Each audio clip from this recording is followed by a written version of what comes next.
Could you or anyone else in your family be turning down money intended for that all-important pension pot? Well, Martin Lewis is here with a warning to everyone.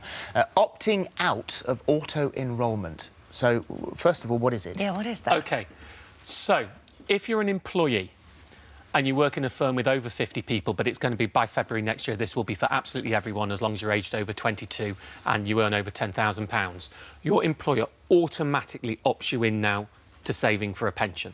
And a pension, of course, is just savings for when you're later on in life. And you're allowed to opt out. If you do, effectively, people are giving away a massive pay rise. And it's a real warning to people to not just do this thinking, oh, I don't really want to be bothered with that. When you're opted in, not only do you save to your pension, but by law, your employer has to put money in too. Oh, I see. And if you opt out, you don't get that So money. basically, normally we have this problem with opting out, opting in policies, and we just sort of say, oh, if you do nothing, then you lose out. This time, doing nothing is the key. Yeah, it's a bit of behavioural economics. It's known as push economics, pushing people to do the right thing by default. So if you do nothing, you're absolutely fine. Now, the problem comes, and this is a bit of a juxtaposition, a bit of a brain mess-up, if you like. By opting in and staying opt-in, effectively you're being given a pay rise because your employer is having to give you extra money it wouldn't have to give you otherwise. But also you're getting less in your take-home pay because you're having to save. So it does two things at once.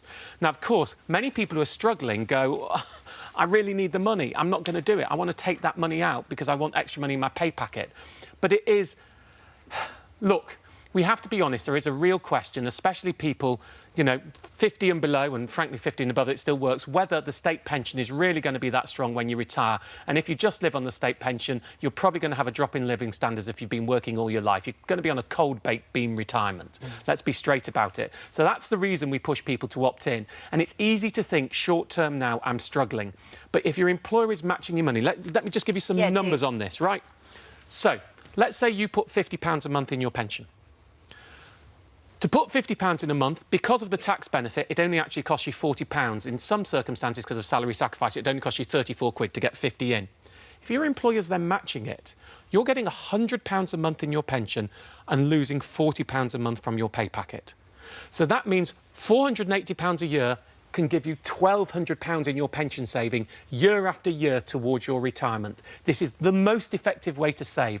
There is nothing else like it out there. It's mandated, and there's more. Many companies, you know, the minimum requirement is if you put in 0.8% of what you earn, they put in 1%, but there are lots of companies out there who will match up to 5 or 6 or 7%, and I would suggest, if you can, you put in what will give you the maximum from them, because every time you put more in, they have to give you more, and it saves more for when you get into retirement. And it's a really difficult piece of psychology because we are so naturally short-termist. Next year, in 2018, it's automatically going to happen anywhere across the board, Well, look, the vast majority of people, it's already happened now. But from next year, February 18, everybody will be opted in. It's only people in smaller firms who it may not happen. I have to say, there's also issues for employers out there. If you've got a nanny, for example, or you've got somebody who works in your house for you, you've got one member of staff, you're going to have to give them a pension contribution too.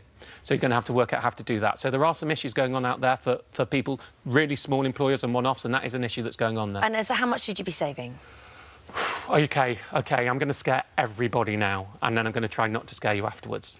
So, take the age when you start saving into your pension for the first time. So let's say you're 30 when you start saving for the first time. Halve it. 15. I know you don't like the maths ones, you did well. No, don't do this to us. No, that wasn't bad. Half of 30. All right, 15. You could do that. Right, 15. That is the percentage of your income you want to be putting into your pension for the rest of your life to give you a decent retirement. That is totally unaffordable for virtually everybody out there. Now, you include the employer's contribution, so if you put 5% in and they put 5% in, that's 10%. Most people won't do that, but there's two lessons we can learn from that. One, put as much as you can in, and two, the earlier you start, the better, because that percentage is smaller. Now, a quick tip for anybody out there, what I like to suggest you do is start on whatever you can, even if it's only 1%, start on 1% and start as early as you can.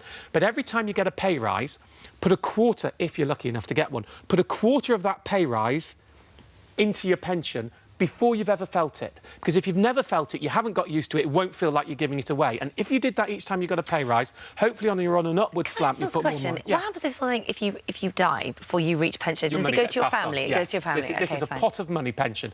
And just to say, all those things you hear about BHS pensioners getting shrunk away, they aren't this type of pension. They're all final salary pensions. This is effectively like a savings account or more like an investment where you build up a pot of cash, more and more money goes in it. As long as the underlying investment is decent and they're much more transparent than they used to be and lower charges, and you can choose relatively safe cash-type funds if you want, then the pension money is there and you can take it, a quarter of it tax-free and the rest of it as you want once you retire. There's lots of information on this. I've done a proper guide for you on the website. I really suggest if you are an employee or you know someone is or a family member and you're considering opting out or you don't understand this, take a read. This is big money. Thank you. Thank you very much Martin. indeed. Very good.